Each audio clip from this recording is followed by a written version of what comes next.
The Barnstable Board of Health will consider increasing the minimum age to purchase tobacco. A new boardwalk at Sandy Neck will help improve beach access for the disabled.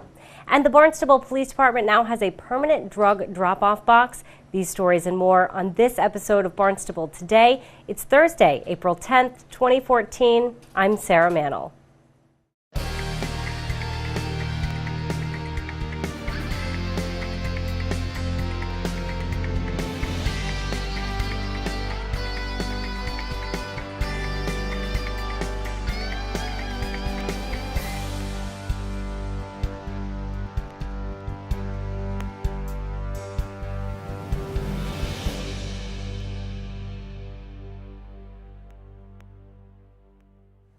Barnstable residents might soon need to be over 21 to purchase tobacco products. The Barnstable Board of Health is joining several other Cape towns in considering adopting a state tobacco control program that would also limit the smoking of e-cigarettes and medical marijuana in areas where smoking is prohibited.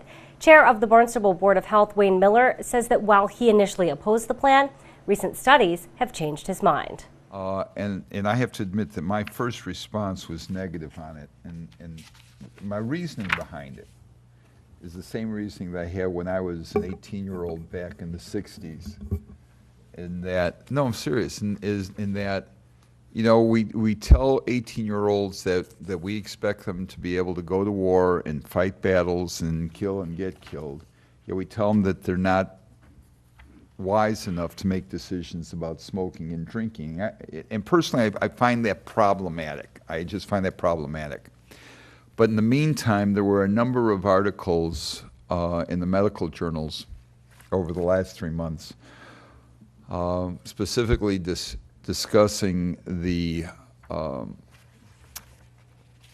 lack of maturity of certain receptors in the brain, which leads to an increased risk of addiction to nicotine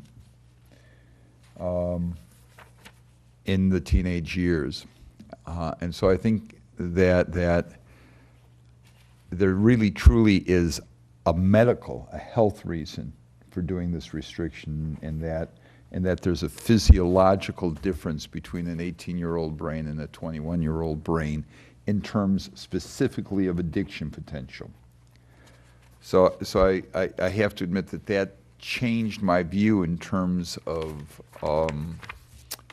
raising the smoking age to 21. So I feel comfortable at least discussing it and considering it for adoption. But the other two things that I was very, very concerned about were e-cigarettes, which you brought up.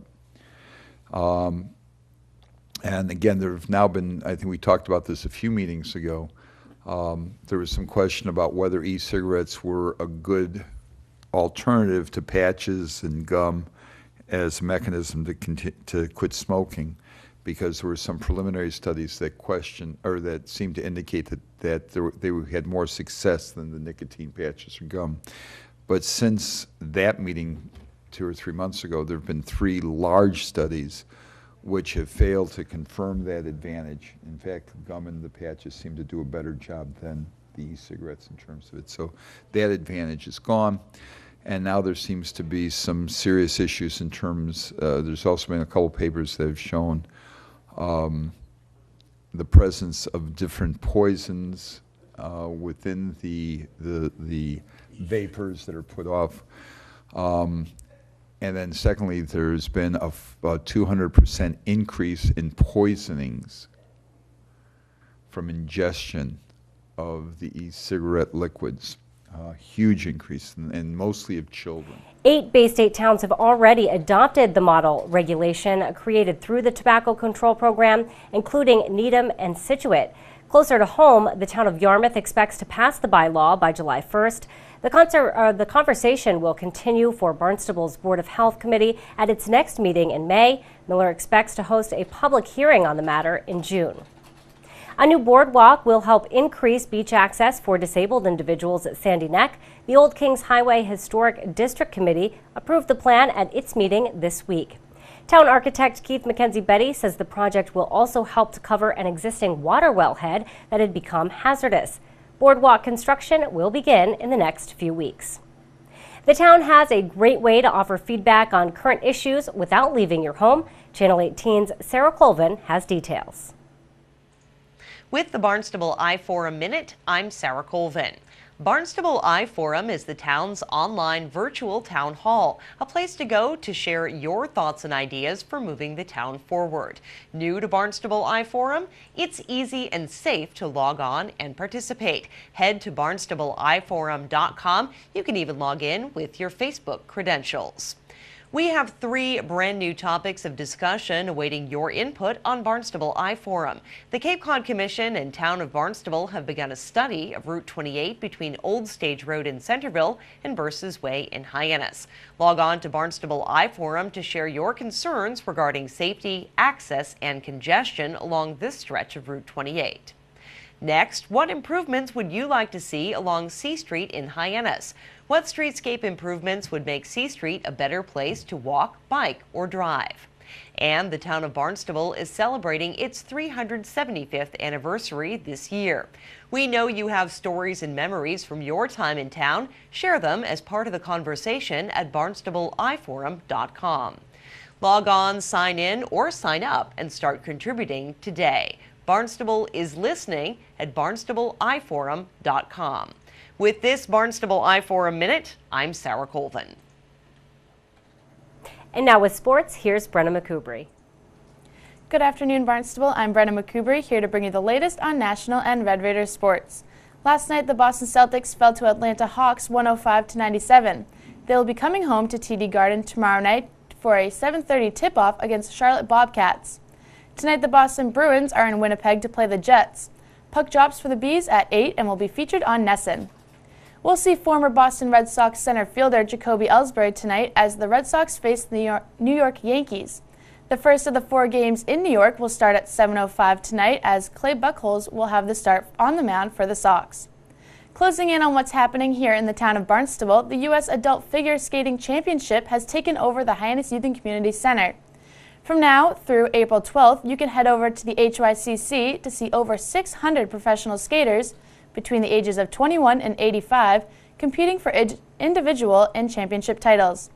Tickets are on sale now at the front office.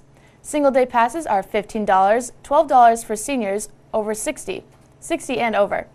If you plan on attending every day, you can purchase an all-event pass for $45. For more information and details on the event, visit www.2014usadultnationalchampionship.com. Heading over to Barnstable High School, earlier this afternoon, the varsity sailing team was down at Monomoy for a race, and both JV and varsity girls softball had a matchup on the road at Plymouth North. That's it for sports this afternoon, bringing you National and Red Raiders sports here on Barnstable Today. I'm Brenna McCoubry. Barnstable residents may now drop off unwanted or unused prescription drugs all year round at Barnstable Police Headquarters. Police, in partnership with Barnstable County, have installed a permanent prescription drug drop-off box in the lobby of BPD headquarters in Hyannis. Residents may drop off unused or unwanted prescription drugs at any time anonymously with no questions asked. This effort helps keep prescription drugs out of the wrong hands and away from our waste stream and water supply. The Mercy Otis Warren Cape Cod Woman of the Year Award Committee is seeking nominations for its 2014 award. The Cape Cod Woman of the Year is given to a Cape Cod resident who has demonstrated leadership and has made a significant contribution to the arts, education, or community. Visit barnstablecounty.org for details. Submissions must be submitted before April 21st. The award will be presented to the winner at Tales of Cape Cod in June. Well, be sure to tune in to our hour-long news program, Barnstable This Morning, weekdays at 7 a.m. On tomorrow's show is our Arts and Culture segment. Also, we have an interview with Barnstable High School Principal Patrick Clark, who will be competing in the Boston Marathon for the 22nd year. Plus, we have all the news and information you need. For Barnstable Today, I'm Sarah Mannel.